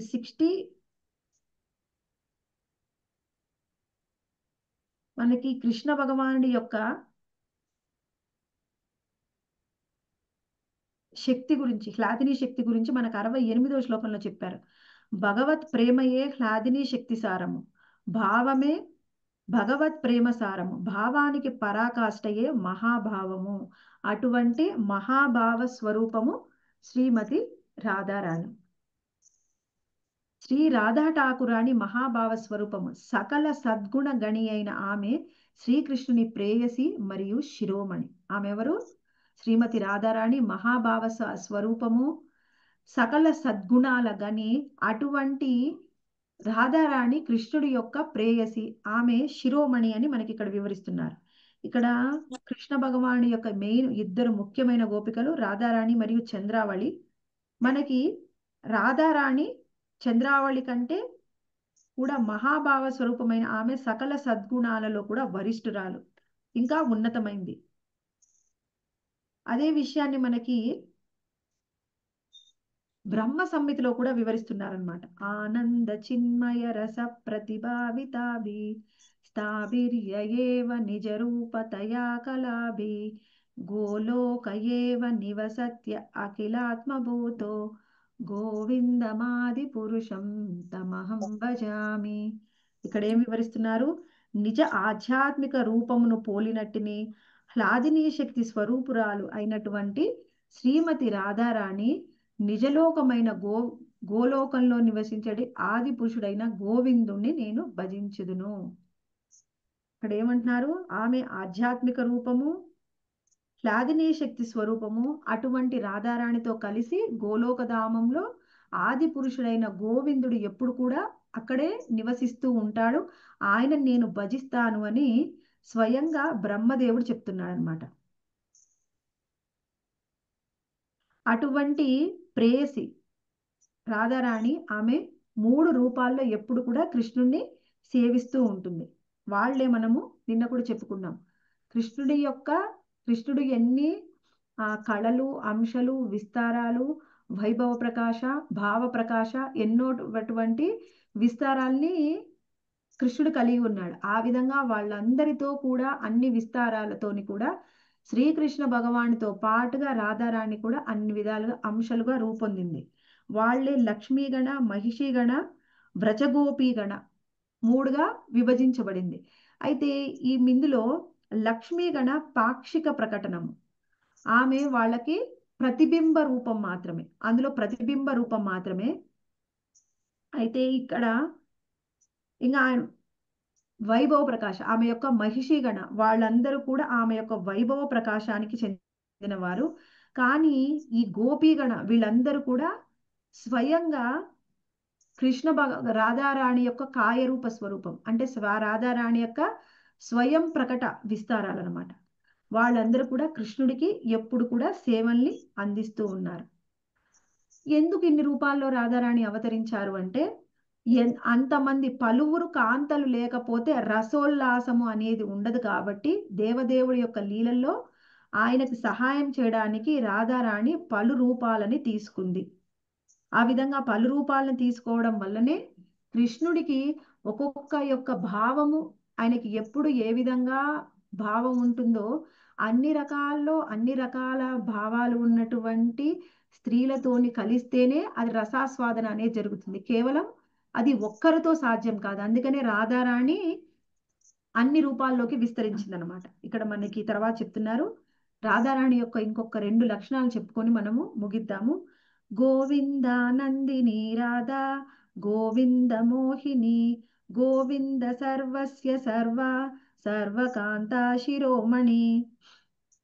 గోవిందునికి ఆనందం కలిగించేది, గోవిందుడే అందరినీ మోహిస్తాడు. అటువంటి గోవిందుణ్ణే మోహించేటువంటిది శ్రీమతి రాధారాణి.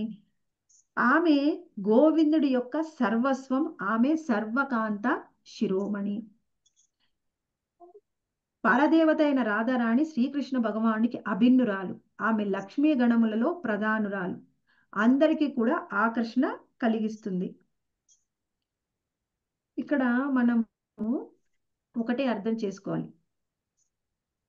మనకి భాగవతంలో ఒక శ్లోకంలో వివరిస్తారు. అదొకసారి చెప్పుకొని మళ్ళీ మీరు అడిగారు కదా, అది కూడా నేను వివరిస్తాను. అనయారాదితో నూనం భగవాన్ హరిరీశ్వర ఎన్నో విహాయ గోవింద ప్రీతోయాం అనయద్రహ భగవానుడు నిజముగా ఆమెతే అంటే రాధారాణిచే ఆరాధించబడినాడు కాబట్టి గోవిందుడు ప్రసన్నుడయి ఆమెను ఒక్కదాన్ని ఏకాంత స్థలంలోకి తీసుకుని వెళ్ళాడు అని గోపికలందరూ కూడా ఆ రాసనృత్యం మధ్యలో కృష్ణ భగవానుడు వెళ్ళిపోయినప్పుడు ఆమె ఎంతో ఆరాధించి ఉంటుంది కాబట్టి కృష్ణుడు ఒక్కడు ఆమెను ఒక్కదాన్ని మాత్రమే ఏకాంతంగా తీసుకుని వెళ్ళాడు అని వాళ్ళందరూ కూడా స్మరించుకుంటూ ఉన్నారు. ఇక్కడ ఎందుకు కృష్ణ భగవానుడి యొక్క ఇంతమంది లక్ష్మి వాళ్ళు మహిషిగణ వీళ్ళందరూ కూడా వాళ్ళందరిది అన్నమాట ఏమిటి వివాహ బంధం. కానీ ఈ గోపికలు ఎవరిది కూడా వివాహ బంధం కాదు. అందుకనే కృష్ణుడి యొక్క ప్రేమను పంచుకునే ఈ భావాల్లో ఈ రసాస్వాదన రస వినిమయంలో రెండు భావాలు ఉన్నాయి. ఒకటి స్వకీయ, రెండోది పరకీయ. ఈ స్వకీయలో మొత్తము ఆయనటువంటి భార్యలందరూ కూడా ఉన్నారు. పరకీయలో మనకి వీళ్ళందరూ కూడా ఎవరు గోపికలందరూ కూడా ఉన్నారు. ముఖ్యంగా శ్రీమతి రాధారాణి అంటే ఏమిటి, కేవలము నా భర్త కాబట్టి నేను ప్రేమిస్తున్నాను ఆ భావన కూడా లేదు. కృష్ణుణ్ణి నేను ఎందుకు ప్రేమిస్తున్నాను ఆమెని అందరూ సఖీలు అడుగుతారనమాట. ఆమె యొక్క మెయిన్ ఆంతరంగిక సఖీలు 8 మంది. కృష్ణుడు ఎంతో అల్లరి చేస్తూ ఉంటాడు. కృష్ణుడు ఎప్పుడు కూడా ఎక్కడ రాధాకృష్ణుడు కలుసుకుందామన్నా కృష్ణుడు సమయానికి వచ్చేవాడు కాదు. రాధారాణి మాత్రం టెన్షన్ గా సమయానికి వెళ్ళేది. కృష్ణుడు ఎప్పుడు లేట్ చేసేవాడు. అయితే వాళ్ళకి కోపం వస్తుందన్నమాట. కృష్ణుడు ఎంతో మంది ఇళ్లలో దొంగతనం చేస్తాడు, ఎంతో అల్లరివాడు. నువ్వు ఎంత అందంగా ఉంటావమ్మా, గోల్డెన్ కలర్ లో మెరిసిపోతావు. కృష్ణుడు నల్లటివాడు, దొంగ, అబద్ధాలు చెప్తాడు. నువ్వొక్కదానివే ఆయనకి ప్రేయసివా, ఎంతో మంది ఉన్నారు. ఎందుకు నీకు కృష్ణుడు అంటే ఇష్టం, నీకు కృష్ణుడు ఎందుకు ఇష్టం అని అడిగితే ఆమె ఒకటే ప్రశ్న ఆన్సర్ చెప్తుంది అనమాట. కృష్ణుడు అంటే నాకు ఇష్టం. ఎందుకు అనే క్వశ్చన్కి ఆన్సర్ నీకు ఇష్టం కాబట్టి ఇష్టం, అంతే. ఎందుకు మనకి ఇప్పుడు ఎవరినైనా మనం ఎక్కువ సినిమాల్లో కూడా చూస్తూ ఉంటాం. ఎవరినైనా అడిగితే నీ భార్య అంటే నీకు ఎందుకు ఇష్టం, నీ భర్త అంటే నీకు ఎందుకు ఇష్టం అంటే మన దగ్గర ఎందుకు ఇష్టం అంటే కారణాలు ఉంటాయి, ఎందుకు ఇష్టం లేదంటే కూడా కారణాలు ఉంటాయి. కానీ అలా కారణాలు వెతుక్కుంటూనే ఈ భౌతిక లోకంలో మనం ఒకళ్ళనొకళ్ళు ఇష్టపడుతూ ఉంటాం. పిల్లల్ని కూడా కోపం వస్తుంది, పిల్లల మీద కూడా కొన్నిసార్లు. ఎందుకు కోపం వచ్చిందంటే ఇలా ఉన్నారు. కాస్త వయసు పెరిగితే కొంతమంది పిల్లలు ఇష్టమవుతారు, కొంతమంది ఇష్టం అవ్వరు. ఎందుకంటే వాళ్ళలో గుణాలు సరిగ్గా లేవు. వాళ్ళ గుణాన్ని బట్టే వాళ్ళని ఇష్టపడతాం. కానీ రాధారాణి ఎందుకు ఇష్టపడుతున్నావు కృష్ణుడిని అంటే ఒక్క కారణం కూడా చెప్పలేదు. ఎందుకంటే కృష్ణుడు నాకు ఇష్టం, అంతే. ఇష్టం కాబట్టి ఇష్టం, వేరే కారణం లేదు. అది ఉన్నతమైన భక్తి, ఉన్నతమైన ప్రేమ. అటువంటి భక్తిని కేవలం ప్రదర్శించింది శ్రీమతి రాధారాణి, గోపికలు మాత్రమే. అందుకనే కృష్ణుడు స్వయంగా మనకి భగవద్గీతలోనే చెప్తాడు, మీరెవరైనా సరే నా కోసం ఏదైనా చేసినా, పూజ చేసినా, ఆరాధన చేసినా, ఏ సేవ చేసినా దానికి ఎన్నో వేల రెట్లు తిరిగి మనకి ఇస్తాడు కృష్ణుడు. కానీ గోపికలకి చెప్పాడనమాట. గోపికలు ఎప్పుడైతే కుటుంబాన్ని వదిలేసి వచ్చారు, తర్వాత వెళ్ళలేదు, మళ్ళీ వెళ్ళినా వాళ్ళు స్వీకరిస్తారో లేదో తెలియదు. ఇప్పుడు దీని తరువాత మా పరిస్థితి ఏమిటి అనేది కూడా గోపికలకు తెలియదు. అయినప్పటికీ కృష్ణుడు పిలవగానే వచ్చి కృష్ణుడితోని అక్కడ రాత్రంతా ఉన్నారు, రాసలీల చేశారు. అప్పుడు కృష్ణుడు చెప్పాడనమాట, మీరు నాకు చేసిన దానికి ప్రతిఫలంగా నేను ఎప్పటికీ మీకు ఏమీ తిరిగి ఇవ్వలేను. ఎప్పటి వరకు అంటే బ్రహ్మదేవుడి యొక్క ఒక రోజు, ఒక కల్పకాలమైనా కానీ మీ రుణాన్ని నేను తీర్చుకోగలను. నేను ఏమి ఇస్తాను మీకు అంటే నా సేవ ద్వారా మీరు పొందగలిగేది కేవలం మళ్ళీ సేవ మాత్రమే, ఆనందం. అంతకు మించి నేనేం మీకు ఇవ్వలేను. మరి ఎందుకని కృష్ణుడు, మనందరికి ఒకటే క్వశ్చన్, అది తన పర అంటే మనము ఒకటే అర్థం చేసుకోవాలి. భౌతికమైన లోకంలో మాత్రమే మనకి వర్ణాలు, ఆశ్రమాలు అన్నీ ఉన్నాయి. ఆధ్యాత్మిక లోకంలో వయసు అనేదే లేదు, అక్కడ మృత్యువు లేదు, జన్మ లేదు. అలాంటప్పుడు అక్కడ వర్ణాలు, ఆశ్రమాలు ఉండవు. అందరికి కూడా కృష్ణుడికి సేవ చేస్తూ ఉంటారు, అంతే.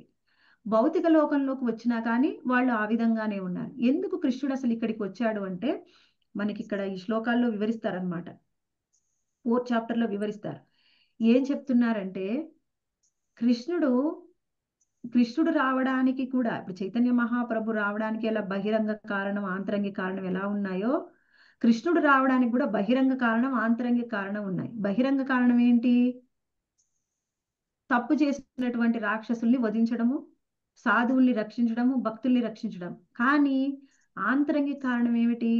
నేను ఏ విధంగా వ్రజధామంలో అయినటువంటి గోలోకధామంలో నా భక్తులతో కలిసి నేను ఏ విధంగా రసాస్వాదన చేస్తాను, నా భక్తుల్ని ఏ విధంగా నేను అక్కున చేర్చుకుంటాను, నా భక్తుల్ని నేను ఏ విధంగా అన్ని రసాలతోని వాళ్ళతోని ప్రేమ వినిమయం చేస్తాను అని మనందరికీ చూపించడానికి వచ్చాడు.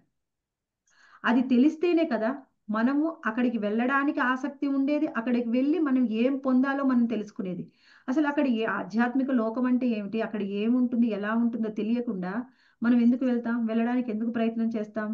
మనందరికీ గోలోకధామంలో ఎలా ఉంటుంది అనేది మనకి శాంపిల్గా వ్రజధామంలో చూపించారనమాట. దానికోసం ఇక్కడికి వచ్చారు. అటువంటి రాధాకృష్ణులు ఇద్దరు ఒకటే. కృష్ణుడి నుంచే రాధారాణి వచ్చింది, ఆయన యొక్క ఆంతరంగిక శక్తి. ఆమె నుంచి గోపికలందరూ వచ్చారు. వాళ్ళందరూ ఒకటే అయినప్పుడు వివాహం అనే ప్రశ్నే లేదు. వివాహం భౌతికమైనటువంటి మనలాంటి వాళ్ళకి ఈ రసాస్వాదన అనేది కేవలం మనసులో ఉన్నటువంటి ప్రేమ, అంతేకాని భౌతికమైన కోరికలు, భౌతికమైన వాంఛలు, మైదున భోగం అనేది అక్కడ లేనే లేదు. కేవలము ప్రేమ మాత్రమే. అది ఎలా ఉంటుంది? ఏమీ ఆశించకుండా కృష్ణుణ్ణి ప్రేమించినప్పుడు కృష్ణుడు మనకి ఏం తిరిగి ఇస్తాడో అన్ని భావాల్లో నీ భావం ఏదైనా ఉండవచ్చు. నువ్వు ఏ భావంలో కృష్ణుణ్ణి, శాంత భావం, దాస్య భావం, సాఖ్య భావం, వాత్సల్య భావం మరియు మాధుర్య భావం, ఏ భావంలో కృష్ణుణ్ణి నువ్వు ఆరాధించినా వాళ్ళకి నేను ఏ విధంగా ప్రతిస్పందిస్తాను, ఏ విధంగా నేను వాళ్ళతోని ఆ ప్రేమ వినిమయం చేస్తాను అనేది కృష్ణుడు చూపించాడు. అన్నిటికంటే ఉత్తమమైనది మాధుర్య భావం. అలా అని ఒక భావంలో ఉన్న వాళ్ళు ఇంకో భావంలోకి జంప్ అవ్వకూడదు, అది కూడా తప్పే. ఒక భావంలోనే వాళ్ళు కృష్ణుణ్ణి ప్రేమిస్తారు. అలా అని సాధకులైనటువంటి మనలాంటి వాళ్ళు దాస్య భావంలోనే కృష్ణుడికి సేవ చేయాలి. మనకు అర్హతకు మించి మనం ఊహించుకుంటే ఏమవుతుంది? వాళ్ళని సహజీయాలంటారనమాట. మనకి స్థాయి వచ్చినప్పుడు మన గురువు మన యొక్క స్థానాన్ని మనకి తెలియజేస్తాడు. దాన్నే స్వరూప సిద్ధి అంటారు. ఆ సమయం రావడానికి చాలా సమయం పడుతుంది, మనం ఎంతో సాధన చేయాలి. అప్పుడు కృష్ణుడితో ఉన్నటువంటి బంధం ఏమిటి అనేది మనకి తెలుస్తుంది. ఇక్కడ ఒకటి, మరి అయితే రాధాకృష్ణులకి వివాహం కాలేదా అండి? ఇదే కదా మన ప్రశ్న ఎప్పుడు. రాధాకృష్ణులకి వివాహం జరిగింది. బాండీరవన్లో స్వయంగా బ్రహ్మదేవుడు జరిపించాడు. బ్రహ్మదేవుడే రాధాకృష్ణుల యొక్క ఇద్దరి వివాహాన్ని జరిపించాడు. కానీ తరువాత కాలంలో ఇది ఎవరికీ తెలియదు, రాధాకృష్ణ వివాహం జరిగిందనే విషయం ఎవ్వరికీ తెలియదు. తర్వాత బ్రహ్మ విమోహన్ లీల జరిగినప్పుడు స్వయంగా అందరి గోపబాల రూపంలో వ్రజధామంలో కృష్ణుడే ఉంటాడు.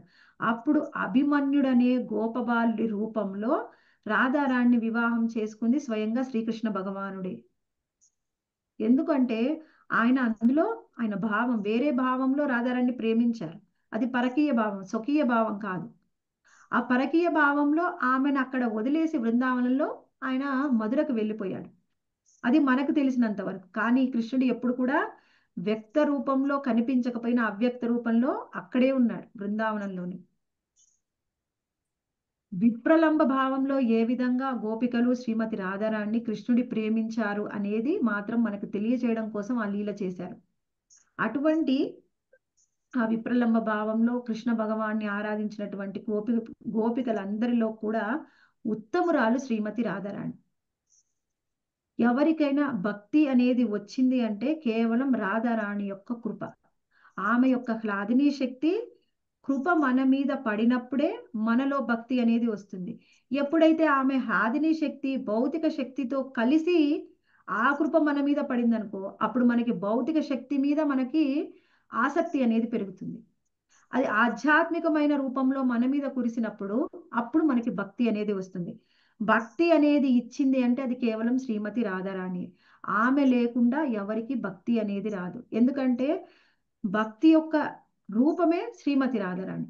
అటువంటి శ్రీమతి రాధారాణి గురించి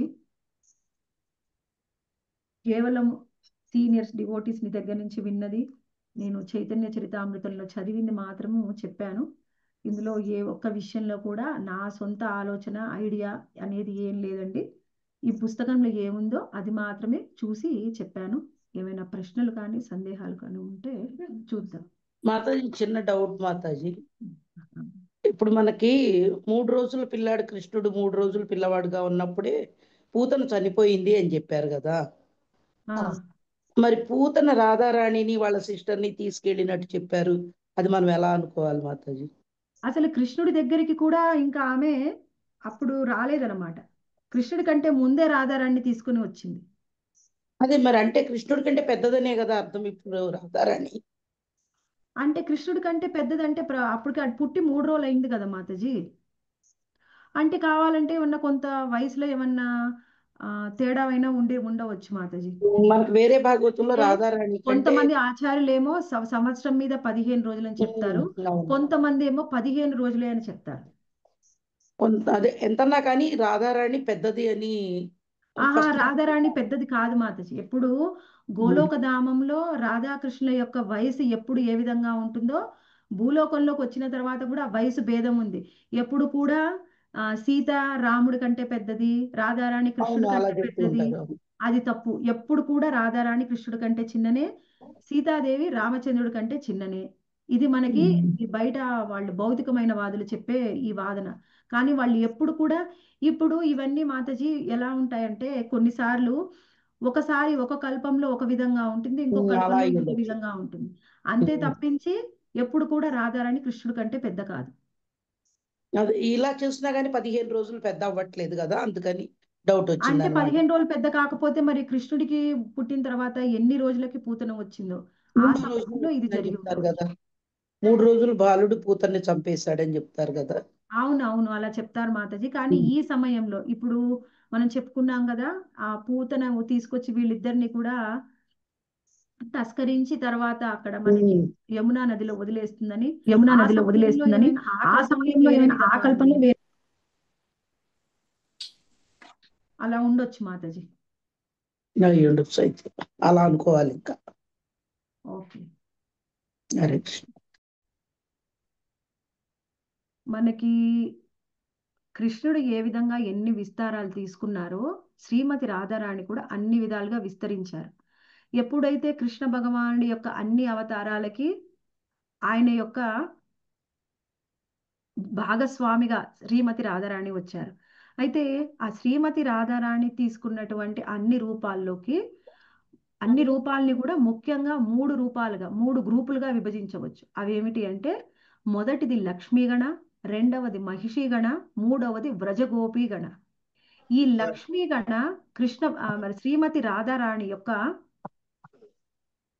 మొట్టమొదటి అంశాలు. అంటే ఈ అంశాలు కాదు, ఈ అంశంలో కూడా పాక్షిక విస్తారాలు అన్నమాట. పాక్షిక అంశాలు. దాన్ని మనకి ఇప్పుడు చైతన్య చరితామృతంలో ఇందాక నేను మీకు చెప్పాను.